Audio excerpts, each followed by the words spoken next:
How could it be that this figure is what most people can save today? $3,000. That's the rough median amount someone in a developed economy manages to save per year. But it's not meant to be this way. You've worked hard, flat out for years on end, and yet you can't get ahead. But here's what's weird. Let's say you're disciplined. You invest $3,000 to start and $250 every month from age 25 into an investment product earning 8% return per year. Question is, when will you actually reach that magical $1 million? Age 67, in 42 years. And you'd be older if you started later, and that's when health starts to break down, preventing you from even enjoying that money. But here's the part nobody talks about. Thanks to inflation running at an upward median of 3.5% per year, that $1 million in 42 years has the same purchasing power as $250,000 today. Prices in 42 years will have jumped by 4 times. So you'd actually need closer to $4 million just to have the equivalent of $1 million today. This inflation is a combination of many things, but money printing from government is a large factor. It's always been with us, but in feudal times, the same issue existed, but differently.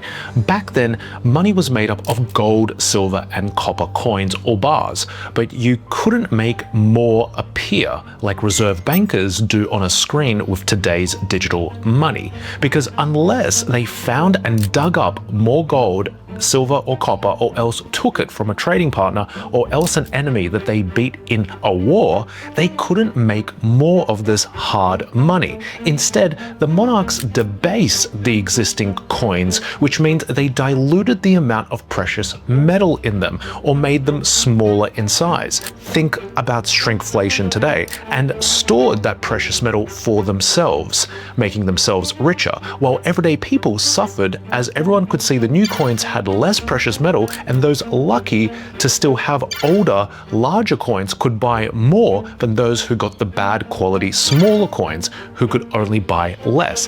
Yet those unaffected by any of this were those who held appreciating assets, like property, such as the nobility. Their assets grew more than inflation. Today, the same principle applies. You can only escape by investing in appreciating assets, but we're rarely taught how. What I just said is why so few see there being any path to financial freedom through passive income.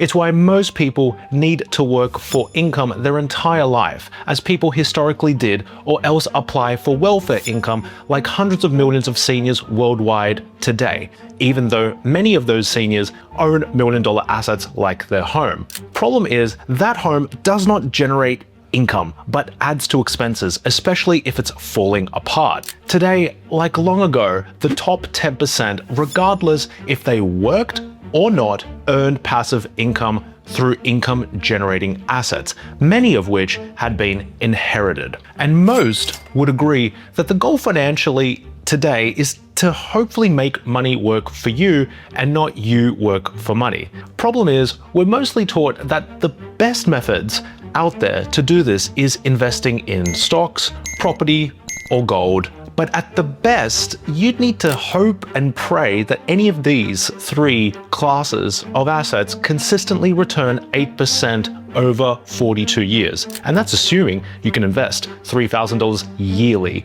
and keep that up.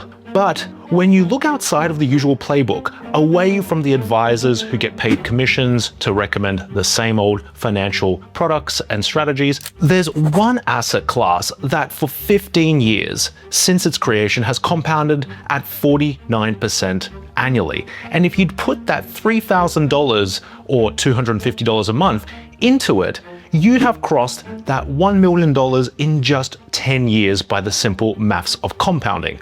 But wait, that sounds too good to be true. You're not meant to get such great returns. Except that we're not talking about a 1 in a million success story here, but actual objective charts and data that anyone can verify.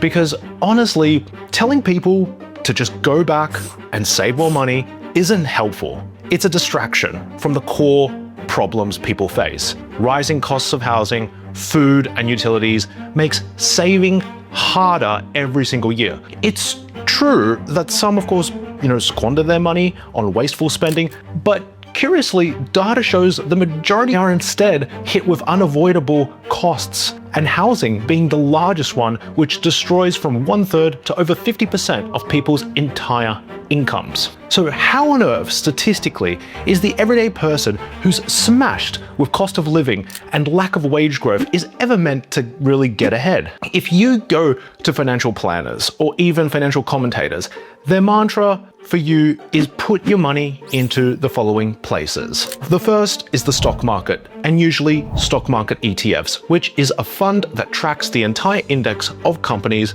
on, say, the S&P 500 in the US. The selling point of an ETF is that statistically, very few investors can pick companies whose growth will beat the returns of the index. The second thing is you're told to go and buy a home, whose value may grow. It ends up taking more money out of your pocket than putting back in, as most don't rent out their home but live in it. They pay down the mortgage. All that sucks money out of their wallet for 30 years. And thirdly, put it into things like metals, gold and silver, copper and platinum. But here's the shocking part. These three asset groupings, when you look at the long-term returns, they're just not amazing. We're being generous in even saying that they'd give you an 8% long-term return, which is why the median $3,000 saved yearly will take you still 42 years to reach $1 million, when we really need it to reach $4 million to afford a decent standard of living in 4 decades' time. If you achieve $4 million, then you could at least put that at 8% and generate $320,000 passive income. But it's when we look outside of the usual information, as financial advisors can be biased towards recommending financial products that pay them commissions. It's only then do we discover the numbers which reveal to us an asset that's performed 49% yearly over its lifetime. Quite an unparalleled track record. That asset is called Bitcoin. I'm sure you've heard both good and bad things about it, but all I'm asking you to do is to look at the data with me and check out graphs like this to see its returns. But you can't just put your money into Bitcoin. You need to understand, like with everything, the cycles. Then there's a stock market cycle, a property cycle, and a precious metal cycle, because that plays a major role in the returns you gain in any asset that you invest in over the long term. And unlike years ago, Bitcoin now has become a legitimate and now regulated asset class, held by publicly listed companies, sovereign wealth funds, and even ETFs, now approved by government regulators. Now, past performance doesn't equal future results, but neither does it for the stock market, property market, or other assets. But it does let us see that if this hypothetical investment had happened into Bitcoin, how much would it be worth today? So if we started with that same $3,000 to begin with, and then invested $250 on a monthly basis into Bitcoin for 10 years, and we did not touch it, something that sounds impossible happens. You'd have over $1 million in 10 years, not 42 years. And that's based on the 49% compounding rate of return. And to get to $4 million, it would take just 2.5 years longer. So 12 and a half years. Remember, this is based on compounding calculators, and keep in mind Bitcoin has historically down years of up to 70% and then up years of 100% and even 200%. So this all assumes you're holding your amount of Bitcoin and you keep adding to it every month. Also, I'm not saying Bitcoin will continue to make such returns forever. No one can predict that. Now, besides Bitcoin, you may have heard of all the other cryptocurrencies out there, but you'd be surprised to hear that Bitcoin is actually one of the least volatile of many cryptocurrencies, but it's also the largest by market capitalization. It's the crypto equivalent of the Mag 7, which is the largest 7 companies which sway the rest of the US stock market, at least at the moment. Now, Bitcoin has been around since 2009, not over a century like the stock market has. But because it is its own asset class that makes it special. And though it has moved with the stock market seemingly at quite a number of times, it does not always do so because it has its own cycle. But as I said, timing is crucial in any investment. The reality is every asset has a market cycle.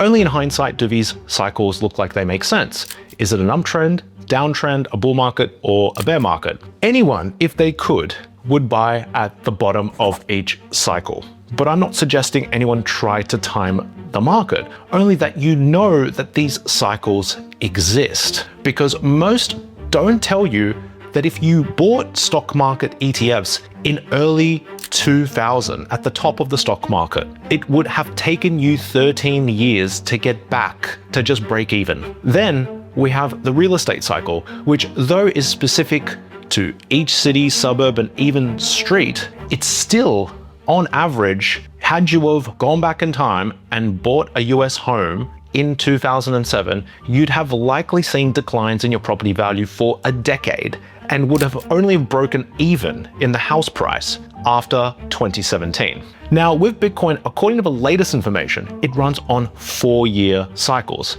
actually quite consistently. One down year where it can drop around a massive 70%, and then 3 up years where it goes sometimes 3 figures and higher. Again, this cycle theory can all crumble and not work. But it's been around since Bitcoin began. But does it mean it will do it again? Of course not. This video isn't intended at all to be recommending anything to anyone, least of all putting all your spare money into one asset class. Diversification is a crucial thing, especially when you have black swan events like a COVID crash or whatever else may come up. So having stocks and property, if you're lucky enough, it does help diversify the risk. And property is quite unique and can return better returns than the stock market if bought as an investment, not as a home. You can find more info on that in my last video up here, and it's about rent vesting, which shows how investment property can provide you extra income to invest, so give you money rather than taking money away. And actually in that video, I mentioned stock market ETFs as a way for you to put that extra income into something that will grow. But as we discussed here, Bitcoin is likely to achieve larger potential returns than the 8% I mentioned in my previous video. If what I'm saying is starting to connect the dots for you, make sure you like, comment, and subscribe. And please join my free newsletter to gain access to upcoming members-only behind-the-scenes videos at vitog.com.au.